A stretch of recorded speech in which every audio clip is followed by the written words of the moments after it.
Guys, Jim Harbaugh received an early Christmas present as well. We've been talking about Shea Patterson, the former Ole Miss quarterback. Where is he going to transfer? Is he going to go to UCLA? Is he going to go to Michigan? Everybody thought he might end up in Ann Arbor, and that's where he's going. He's got 2 years of eligibility left. Now he's going to petition the NCAA to play right away because he's not a rising senior. The NCAA said if you're at Ole Miss and you're a rising senior, you can play right away. He has to petition to get that ability because he's a rising junior. He tweeted this out. Thank you to the wonderful people, teammates, and coaches at Ole Miss. It's a special place, and I will always have great memories of my experiences in Oxford. I am now excited to announce my commitment to continue my athletic and academic career at the University of Michigan. It's time to go to work.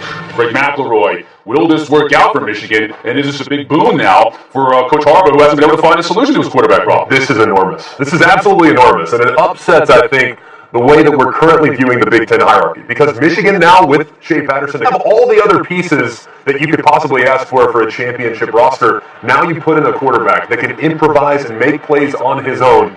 It's really going to be exciting to watch him grow with some of the young talent that got significant minutes this year. I'm just curious, though, Trev, how much will Jim Harbaugh deviate from what he traditionally does by implementing some spread, some formations, some RPOs, some of the things that Shea Patterson does well?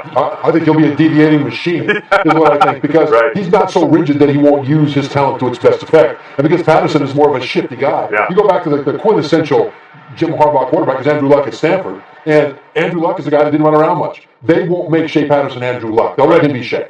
Okay, hold on here. You guys are already penciling in Shea Patterson as a starting quarterback, right? He's got Peters coming back, who got injured at the end of this year because he was just running for his life. Right. He's got McCaffrey, the youngest of the McCaffrey family, who was a five-star recruit, true freshman this year, and didn't play, battling for it. So you're already handing this to Shea Patterson. He's that good, he's going to make that much of an impact. I think he will. Yeah. It's just because of what they've already got there. What we see from their quarterbacks are guys either that don't have the physical tools, or guys like Wilton Spate, who seem to be overthinking things. I mean, Wilton Spate seemed to me like he was playing thigh deep in peanut butter all the time, just to be slow. Patterson will do everything at a very fast pace. Right. Almost sometimes gets himself into trouble because he operates so quickly and it doesn't really stay within the confines of the offense that we traditionally know. Now, don't get me wrong, guys. We've seen transfer quarterbacks that we all expect to be the starter. Most recently, Blake Barnett. Remember, transferring from Alabama to Arizona State, thinking he's going to be the guy for sure for the Sun Devils. Sure enough, Manny Wilkins elevates his play. The incumbent has a naturally a big advantage because of his comfort level and his relationships that were developed. But if you look at the talent that Shea Patterson displayed over the course of the games he played this year and the 3 that he started last year as a true freshman,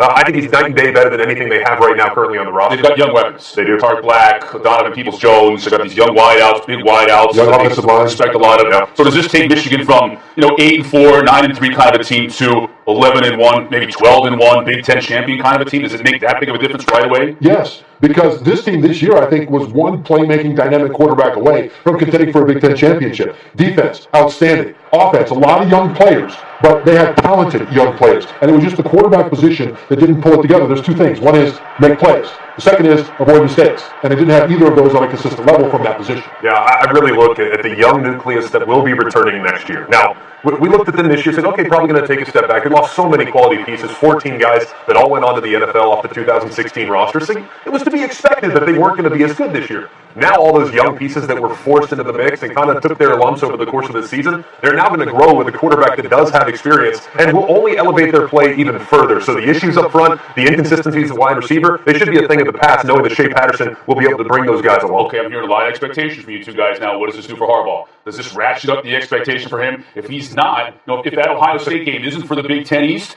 what happens with the people there in Ann Arbor in terms of how much they love Jim Harbaugh? Well, they're going to love Jim Harbaugh no matter what. He's a Michigan man. Come on, what do you I get that, but sure. He's now the head coach, and you're expected to beat Ohio State, and you're expected to win the Big Ten championship. Yeah, the narrative, though, I think has really been created by us as media members because we talk so heavily about him throughout the course of the offseason. The expectations are often unreachable, and knowing all the young pieces that they were forcing into it, it was going to be impossible for them to really contend in the Big Ten East this year. Now, though, I really believe that they have probably the best nucleus of talent going into the 2018 season with known commodities at multiple different positions and a defense that's likely to be elite once again. I would not be surprised at all if going into the 2018 season, Michigan is the favorite in the Big Ten and likely a candidate to be a college football playoff. Okay, but will you, just real quick on this, will you be surprised if they don't win the Big Ten East? I'm going to ask you that way. Will you be surprised if it's not Michigan? Because they still have to go to Columbus and play Ohio State, who has a really nice wealth of talent as well. But Ohio State is losing an all-time river quarterback in J.T. Barrett. Penn State is losing an all-time river of a running back in Saquon Barkley, assuming that he goes to the NFL. So a lot of it is relative to those guys. And I would say this, we're talking about Shea Patterson as if he will be coordinated the starter. They've got some good young talent there at quarterback, and whoever starts, whether it's Patterson or one of the other guys, the competition level has now been ratcheted up. And that competition at that position is what they really need. I don't think Harbaugh cares which guy starts. I think he loves it that the competition will raise the performance. Harbaugh loves competition. Now, he's got it with those two young players, and now with Patterson coming in. And Patterson only just finished his sophomore year. Real quickly, the TV left. Ole Miss. Yeah. Is this a sign of things to come for Ole Miss? And years of difficulty now battling, slogging their way through the SEC West. I think they're in a tough spot. If you look at the coaching changes that have occurred, Matt Luke now having the interim tag removed, and obviously knowing that they are going to be going to the postseason, there's going to be a lot of negative recruiting for Ole Miss. They do have a capable quarterback in Jordan Ta'amu, who stepped in and played admirably down the stretch for Ole Miss, so he's a piece to build around, but he's going to be there for 1 year. I think the worst is actually yet to come for Ole Miss, knowing that they're not only losing their quarterback, but I think they're going to have a real tough time recruiting up against some of the negativity they're going to face in the months to come.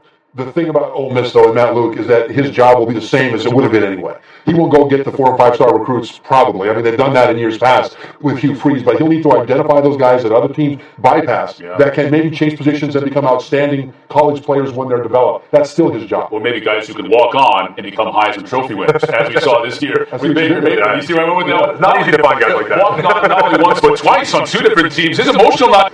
Coach Stoops, you welcomed a chubby, unathletic kid into the program with open arms. I wouldn't say that many would do that, but thank you. But the thing that I'm most thankful for is hiring Coach Riley. The day that you did that changed my life, so appreciate that.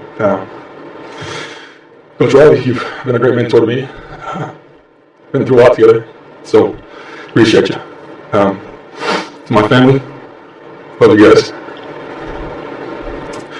There were times that I had to move.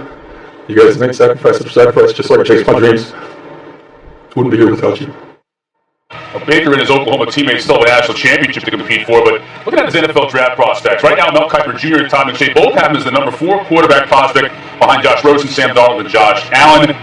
You always spoke to McShay earlier today, and I'm thinking maybe he's late second, third round, and McShay said no, earlier. Maybe late first, mid-first, early second. How do you see him shaping up as an NFL prospect? I'm against taking quarterbacks at the top of the first round. Having said that, of this group, I am. Sorry, you're a quarterback. Hang on, how? Having said that, though, of this group, I take Baker Mayfield first. Wow. The price of admission for quarterback in the NFL, as you know, Greg, because you play quarterback in the NFL, is accuracy. You have arm talent. He's got that. He's got that it factor where football, he doesn't have to think about football at the college level. He feels football at the college level. He has to think a lot more at the NFL level, but they all do. Yeah. And I think his intangibles to go with his very tangible accuracy and arm strength, to me, I take him number 1. Doesn't have the height factor, doesn't have the ideal size. You can get over that, though, now. You look at Russell Wilson and the build that he has. Baker's actually a little taller than Russell Wilson. Same level of thickness, so their measurables are quite similar. He reminds me of Drew Brees. I see so much Drew Brees in him, almost a little spastic, maybe not by the book, a little unconventional, but the accuracy stands out. And not only can he do so by creating on his own and extending plays, he can also operate within the pocket, which I wasn't sure he could do until really this season, where he's gotten so much more comfortable. I think 4th is about right. That 4th spot, by the way, amongst the quarterbacks is going to be very intriguing because you have the obvious 3, all 3, Rosen, Allen, and Darnold, all check all the boxes from an athleticism standpoint, size, strength, and arm talent. But then that 4th spot, you're going to have Baker Mayfield and Lamar Jackson. And it's going to be a horse race between the two to see who gets picked. I'd be shocked, frankly, if either one were around by the time pick number 20 came up. I think there's going to be that many quarterbacks taken early. They're going to be so intrigued by Lamar Jackson's ability. And now, he's not your standard prototypical quarterback. The accuracy and really, frankly, the inaccuracy at times and the up and down play, throwing the football from a decision-making standpoint, it can improve. But people are going to say, I can teach him. There are egos in that league. Don't we hear that every year? I can teach this guy in the quarterback. This guy has such a unique skill set, as does Baker Mayfield. You just have to be willing to adapt your offense to what they do well. And I think coaches and the NFL are becoming more open to that trap. Right, but then they've got to be able to go to another level because you adapt the offense, then defenses adapt to that. Now what's plan B? And that's where a lot of guys get stuck. In college, quarterback is typically a running back with an arm.